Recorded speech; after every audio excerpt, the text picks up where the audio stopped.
A person's true greatness is shaped by the thoughts they nurture. This is a timeless truth, proven time and again by visionaries like Elon Musk, Steve Jobs, and Jeff Bezos. In his renowned book, Think and Grow Rich, Napoleon Hill wrote, "Your thoughts create your destiny." But if this is true, why do so many people fail to achieve their dreams? Do they not envision their future?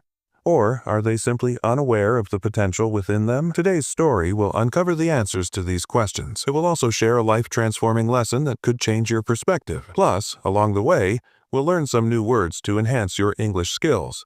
So, stick with us until the end. Trust us, this video is worth every moment of your time.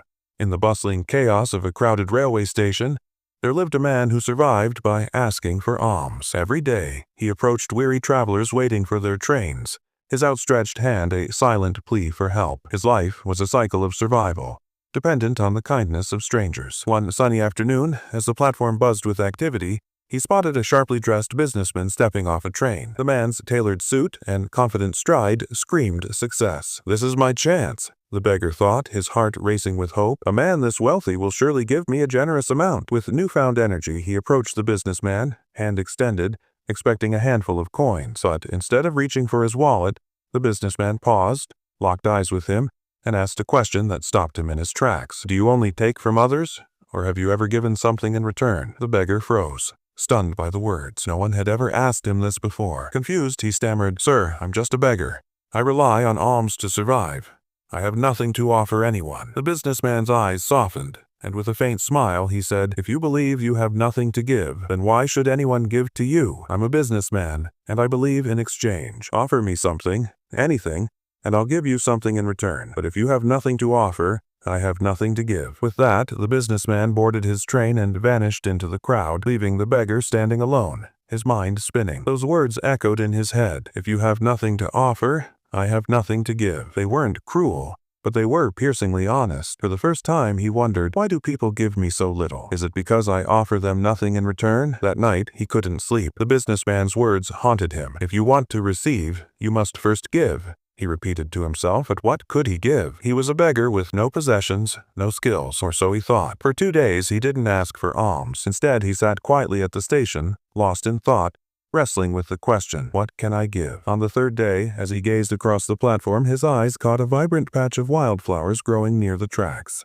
Their bright colors danced in the sunlight, and in that moment, an idea sparked like a bolt of lightning. What if I give something back? He thought. What if, every time someone gives me a coin, I offer them a flower in return? Determined, he walked over to the tracks, carefully picked a handful of flowers, and returned to his usual spot. When a passerby dropped a coin into his hand, he smiled warmly and offered a flower in exchange. To his surprise, the person's face lit up with delight. "Thank you," they said, clutching the flower. As the days passed, something extraordinary happened. More people stopped to give him coins, not out of pity, but because they wanted the flowers. When he had flowers to offer, the donations poured in generously, but when he ran out, the giving slowed. It's true, he realized, his heart pounding with excitement. People value an exchange.